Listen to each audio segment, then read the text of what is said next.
Nesta apresentação, vou compartilhar com você de forma muito aberta que a Bíblia ensina, antes de tudo, que a Igreja, o povo de Deus, passará pela tribulação. Depois, vou mostrar como se preparar para o que está por vir, e vamos dar uma olhada nas 7 últimas pragas, na Batalha do Armagedon, e no momento em que o rio Eufrates seca e os reis do Oriente aparecem, para entendermos o que tudo isso significa.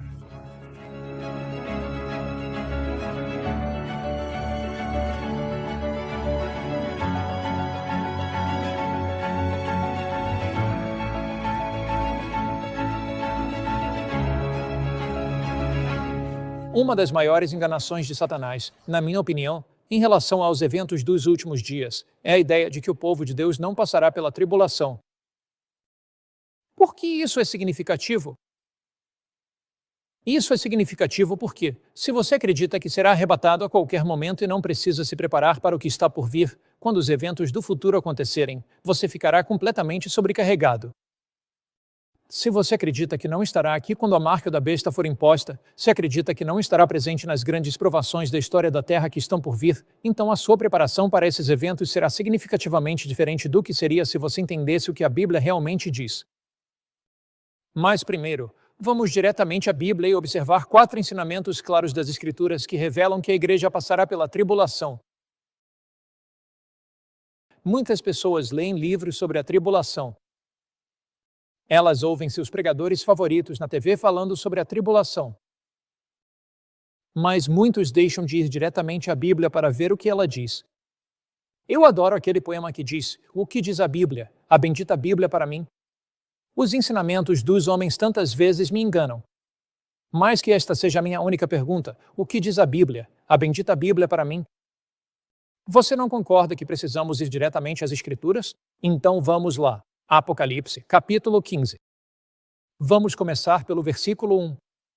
E vi outro sinal no céu, grande e maravilhoso, em 7 anjos que tinham as 7 últimas pragas, pois nelas se consuma a ira de Deus. Então, vemos aqui que João vê esses anjos com as 7 últimas pragas, prontos para liberá-las. Logo em seguida, sua visão é tirada da terra e colocada no céu, para nos dar confiança de que Cristo será vitorioso. Ele diz: "E vi como que um mar de vidro misturado com fogo, e os que tinham alcançado a vitória sobre a besta, sobre a sua imagem, sobre a sua marca e sobre o número do seu nome, estavam em pé sobre o mar de vidro, tendo as harpas de Deus." Quem está em pé sobre o mar de vidro? Quem faz isso? Aqueles que têm o quê? O que as Escrituras dizem? Aqueles que alcançaram a vitória sobre a besta. Então, os milhões que estão em pé sobre o mar de vidro passaram por um período de tribulação. Eles enfrentaram anteriormente o poder da besta e conseguiram vencê-lo. Essa é uma das coisas que os permite estar em pé sobre o mar de vidro. Por quê? Por meio de Cristo, pelo seu poder, pela sua graça, eles conseguiram vencer a besta. Não é a força de vontade deles vivendo dentro deles, mas sim o poder de Cristo. Vamos continuar. Eles cantam o cântico de Moisés, o servo de Deus, e o cântico do Cordeiro, dizendo: "Em grandes e maravilhosas são as tuas obras, Senhor Deus Todo-Poderoso. Justos e verdadeiros são os teus caminhos, ó Rei dos Reis." Agora, o que essas pessoas cantam? Elas cantam o cântico de Moisés. Você se lembra do que está escrito em 1 Coríntios 10 e 11? Pois tudo o que foi escrito no passado foi escrito para o nosso ensino. Vamos voltar e dar uma olhada nisso. 1 Coríntios 10. Estamos analisando a primeira evidência de que a igreja realmente passa pelo período da tribulação. Pois eles cantam o cântico de Moisés. Estamos tentando entender o que é esse cântico de Moisés. 1 Coríntios 10 e 11. Todas essas coisas lhes aconteceram como exemplos, e foram escritas para advertência nossa, para quem já chegaram os fins dos tempos. Acabou de falar sobre Israel e que os acontecimentos que ocorreram no antigo Israel são exemplos para nós em nossa fé. Você se lembra de quando Deus tirou Israel da escravidão do Egito? Moisés os guiou pelo deserto. Eles chegaram ao Mar Vermelho e, ao se aproximarem do mar, havia montanhas de um lado e deserto do outro. Os exércitos egípcios os perseguiam em seus carros de guerra. Quando os israelitas olharam para trás, viram o sol refletindo nas lanças e espadas dos egípcios. Eles ouviram o estrondo dos carros de guerra egípcios. Eles ficaram ali, sabendo que a morte certa era inevitável. Mas Deus disse a Moisés: vá em frente, coloque os pés na água. E Moisés colocou os pés na água. O mar vermelho se abriu, os israelitas passaram, e então Moisés e seu povo chegaram ao outro lado. Mas o que aconteceu com os egípcios?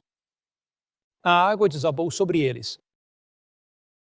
No final das pragas, Moisés e seu povo atravessaram o Mar Vermelho.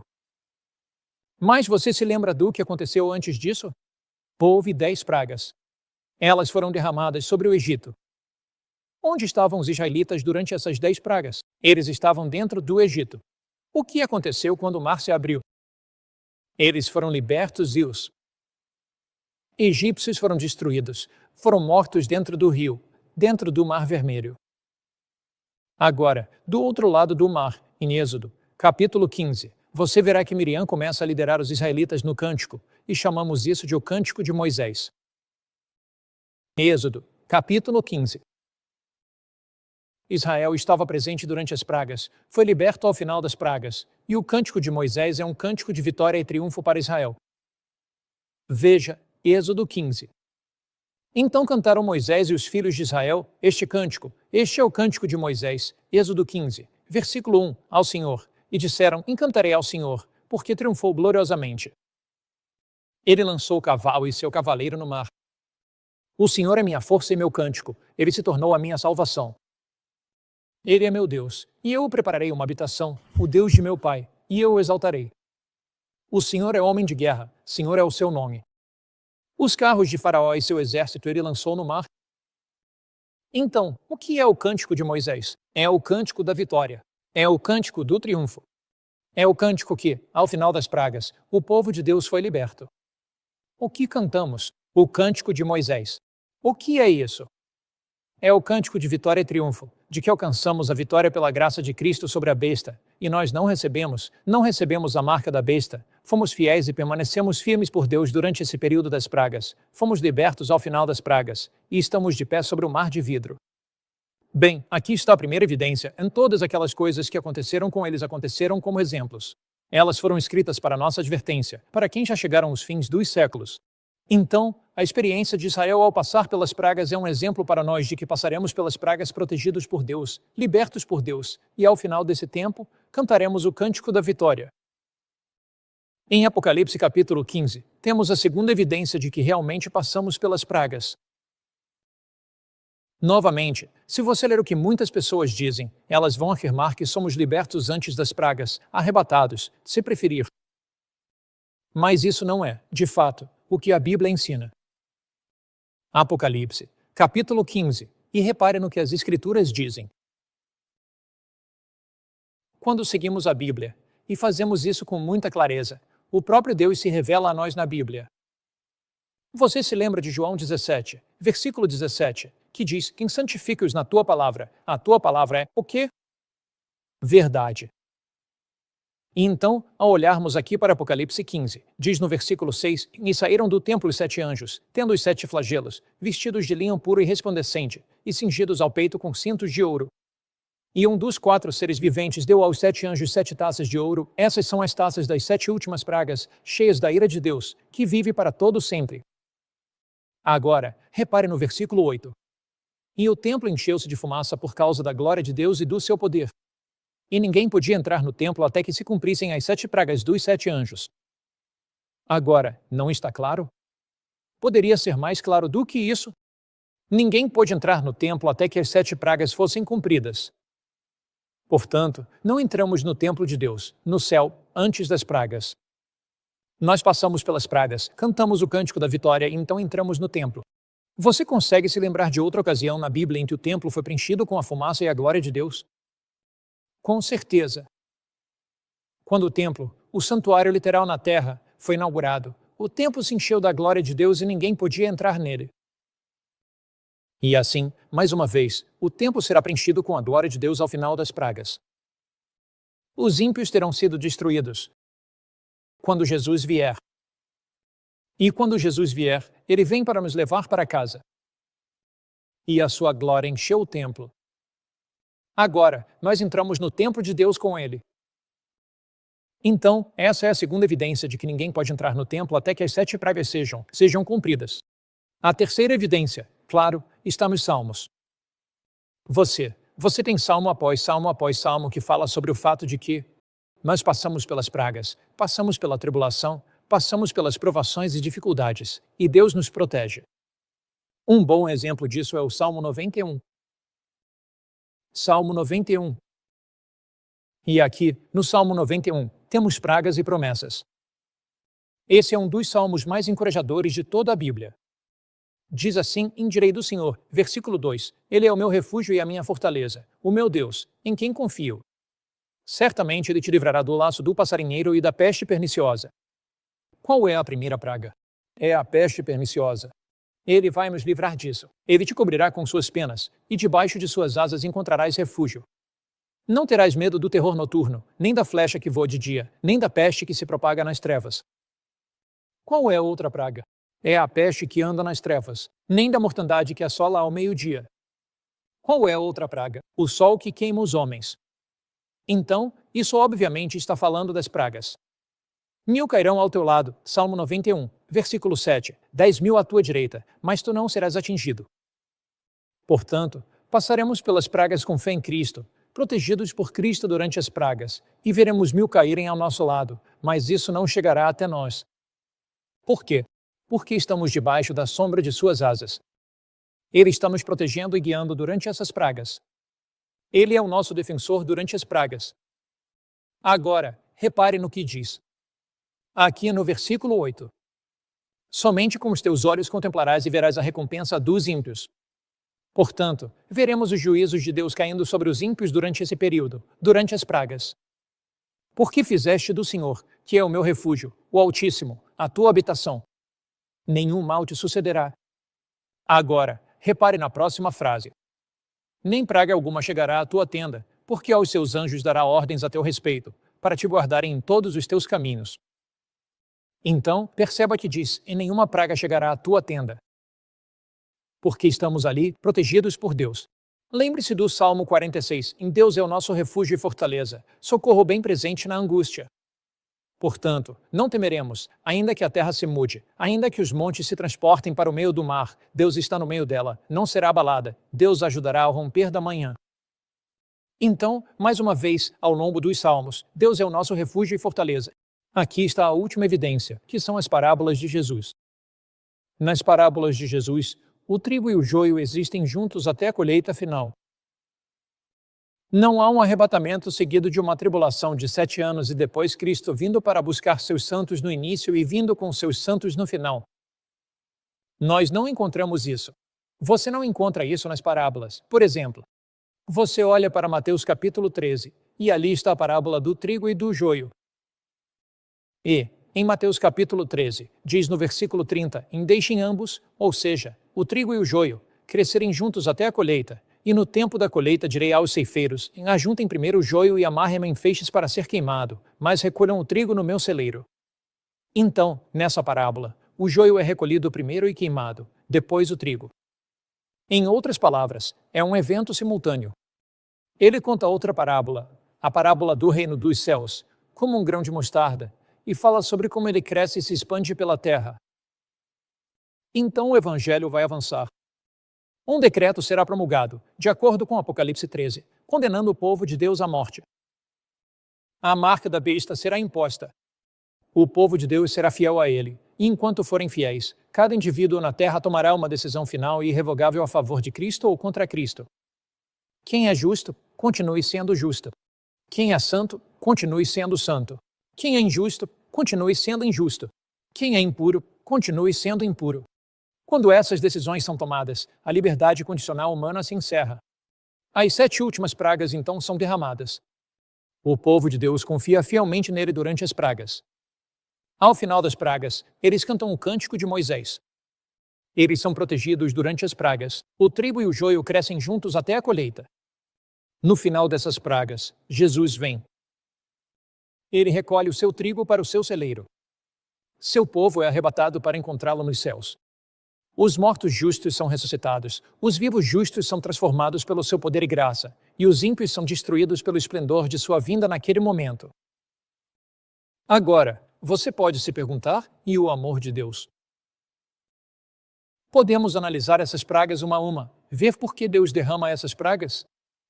São julgamentos arbitrários? E quanto ao amor de Deus nas pragas? Vamos começar com Apocalipse 16. Vamos analisar cada uma das pragas especificamente e nos perguntar onde está o amor de Deus. Vamos para Apocalipse 16, versículo 1. E ouvi uma grande voz vinda do templo, dizendo aos 7 anjos: vão e derramem as taças da ira de Deus sobre a terra. O primeiro foi e derramou sua taça sobre a terra. E surgiu uma úlcera maligna e dolorosa nos homens que tinham a marca da besta e que adoravam a sua imagem. Agora, repare, sobre quem cai essa úlcera maligna e dolorosa, essa ferida horrível? Sobre aqueles que têm a marca da besta. Bem, obviamente, então deve haver pessoas vivendo na terra que não têm a marca da besta, ou seja, o povo de Deus. Portanto, ela cai sobre aqueles que têm a marca da besta. É uma aflição física. O que o poder da besta disse? Quando a marca da besta foi imposta, aqueles que a impuseram disseram: você deve aceitar a marca da besta, e se não aceitar, será fisicamente prejudicado, será machucado fisicamente.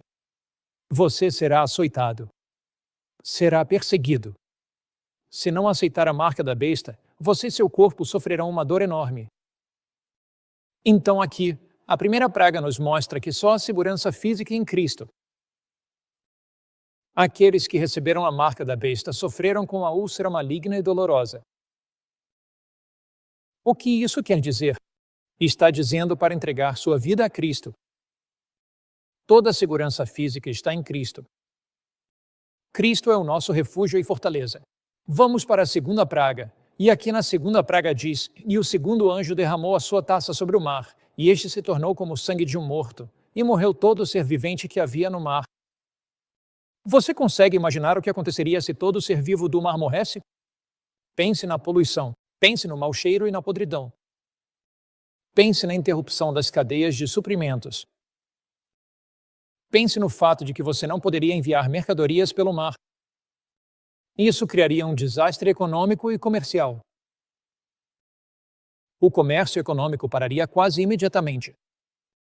Lembra do que disseram aqueles que impuseram a marca da besta? Eles disseram: você não pode comprar nem vender, você não vai conseguir comer. Mas aqui, na segunda praga, aquilo que eles prometeram, eles não conseguiram cumprir. E na segunda praga, o que está escrito? Toda a segurança econômica está em Cristo. Na verdade, a Bíblia diz que o nosso pão e a nossa água serão certos durante esse tempo. Davi diz: e nunca vi o justo desamparado, nem a sua descendência mendigar o pão. Jesus promete, durante esse período, que cuidará de nós. Então, a primeira praga diz que toda a segurança física está em Cristo. A segunda praga diz que toda a segurança econômica está em Cristo. Veja o que diz em Apocalipse capítulo 16, terceira praga. O terceiro anjo derramou a sua taça sobre os rios e as fontes das águas, e elas se tornaram em sangue. E ouvi o anjo das águas dizer: injusto és tu, ó Senhor, que és, que eras e que has de ser, porque julgaste assim. Versículo 6. Pois eles derramaram o sangue dos santos e dos profetas, e tu lhes deste sangue para beber, porque são dignos disso. E ouvi outro do altar dizer: sim, Senhor Deus Todo-Poderoso, verdadeiros e justos são os teus juízos. Agora veja, por que Deus lhes dá sangue para beber? Está explicado aqui. Eles derramaram o sangue dos santos e dos profetas. Em outras palavras, eles decretaram a morte e quiseram destruir e matar o povo de Deus. E então aqui diz que eles receberam sangue para beber. O que isso quer dizer? Diz que a nossa vida está escondida com Cristo em Deus. A vida é um presente que Deus nos dá, e a nossa vida está escondida com Cristo em Deus. Veja, a primeira praga mostra que toda a segurança física está em Cristo. A segunda praga mostra que toda a segurança econômica está em Cristo. A terceira praga mostra que a sua própria vida está em Cristo. Afinal, qual é a quarta praga? Na quarta praga, o sol queima os homens. Toda adoração verdadeira está em Cristo. A marca da besta tem a ver com a mudança da lei de Deus do sábado do sétimo dia para domingo, o primeiro dia. O sábado é o selo do Deus vivo, e o sol tem sido objeto de adoração de divindades pagãs ao longo dos séculos. Os egípcios adoravam o sol, o deus Sol Amon-Ra. Os babilônios adoravam o deus Sol Bel-Marduk. Os persas adoravam o deus Sol Mitra. Os romanos o chamavam de Sol Invictus, Sol Invictus. Adoração ao Sol, mas, ainda assim, nos dias de Constantino, a adoração ao Sol infiltrou-se na Igreja cristã. No futuro, haverá a imposição da marca da besta. E aqui, nesta quarta praga, diz que toda adoração verdadeira está em Cristo. A próxima, a quinta praga, fala sobre trevas no trono da besta. Eles buscaram luz no poder da besta, mas só encontraram trevas. Procuraram a verdade no poder da besta, mas só encontraram falsidade. Então, o que isso quer dizer? Diz que Jesus é a luz do mundo. Na verdade, João capítulo 8, versículo 12, diz, Jesus diz, eu sou a luz do mundo. Quem me segue não andará em trevas. A Bíblia, Salmo 119, versículo 105, em tua palavra é lâmpada para os meus pés e luz para o meu caminho. Então, aqui a quinta praga fala sobre o fato de que essas pessoas seguiram o erro, seguiram a superstição, seguiram invenções humanas, mas ainda assim existe a verdade. As pragas são pragas literais, mas têm lições espirituais que são a sua base. Naquela primeira praga, toda a segurança física está em Cristo. Naquela segunda praga, toda a segurança econômica está em Cristo. Naquela terceira praga, a nossa própria vida está em Cristo. Naquela quarta praga, onde se fala sobre o sol queimando os homens, a verdadeira adoração está em Cristo. Naquela quinta praga, toda a luz está em Cristo. Ele é a luz da vida. Na sexta praga, diz, o sexto anjo derramou a sua taça sobre o grande rio Eufrates, e a sua água secou, para que se preparasse o caminho dos reis do Oriente. E vi 3 espíritos imundos, semelhantes a rãs, saírem da boca do dragão, da boca da besta e da boca do falso profeta, pois são espíritos que realizam milagres e que enganam o mundo inteiro, reunindo-os para a batalha do grande dia do Deus Todo-Poderoso. Bem-aventurado, eis que venho como um ladrão. Bem-aventurado aquele que vigia e guarda as suas vestes, para que não ande nu e não vejam a sua vergonha. Vamos pausar aqui. Jesus diz isso depois de 6 pragas. Depois de quando? Você tem a primeira praga, a úlcera maligna. A segunda praga, o mar e as águas se transformam em sangue. A terceira praga, eles têm sangue para beber. A quarta praga, o sol queima os homens. A quinta praga, trevas sobre o trono da besta. Então vem a sexta praga e ele diz, eis que venho como um ladrão. Vigie, guarde suas vestes. Que sentido faria Jesus dizer, eu venho como um ladrão, depois de 6 pragas e das 6 pragas terem sido derramadas, se ele já tivesse vindo como um ladrão antes disso? Que sentido faria ele dizer, eis, aguente firme, não desista. Vigie e guarde as vestes do seu caráter, se ele já tivesse vindo?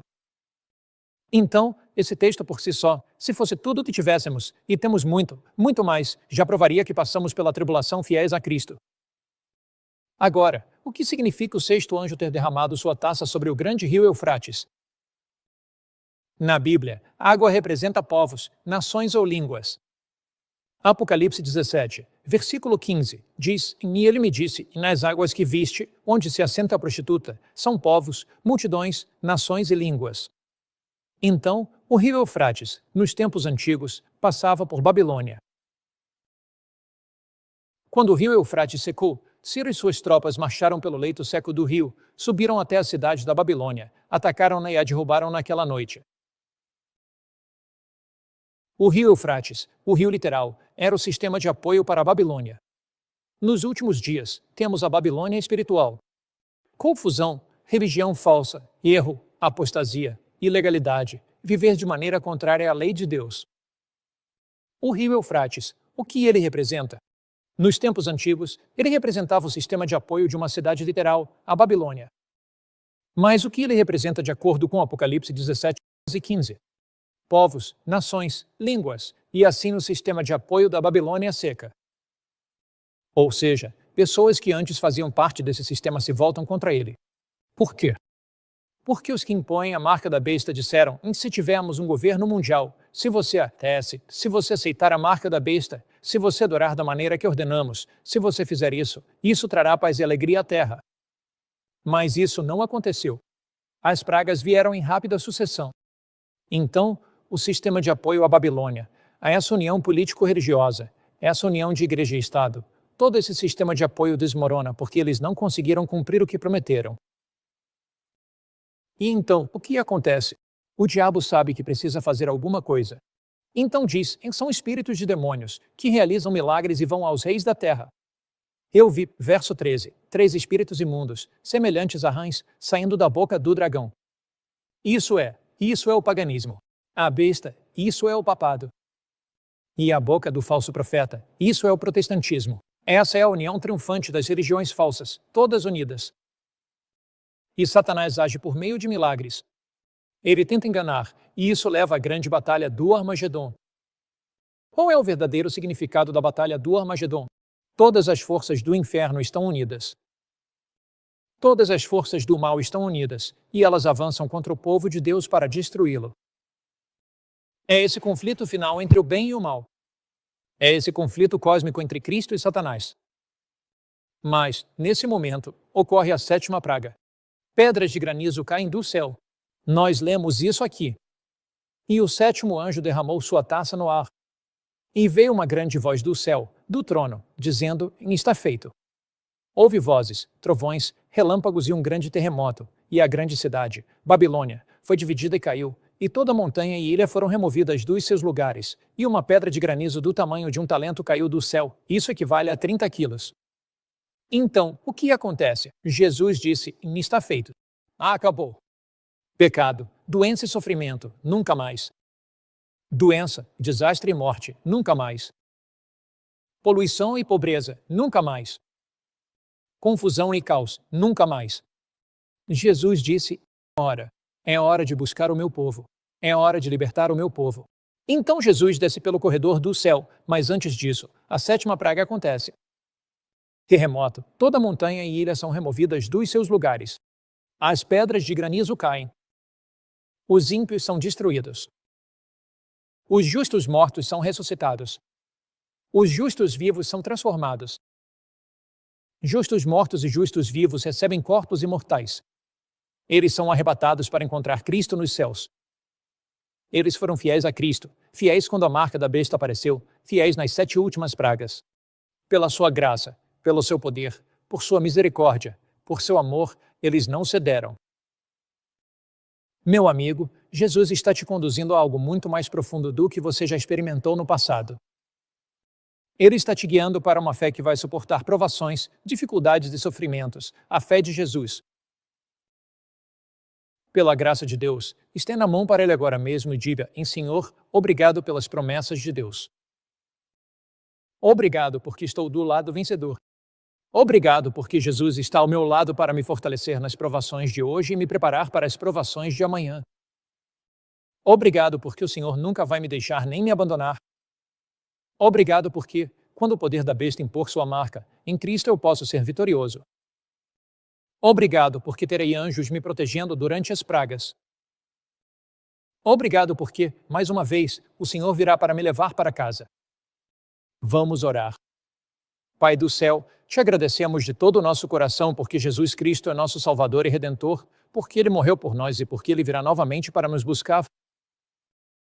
Nós te louvamos por isso. Em nome precioso de Jesus, entregamos nossas vidas a Ti, em nome de Cristo. Amém.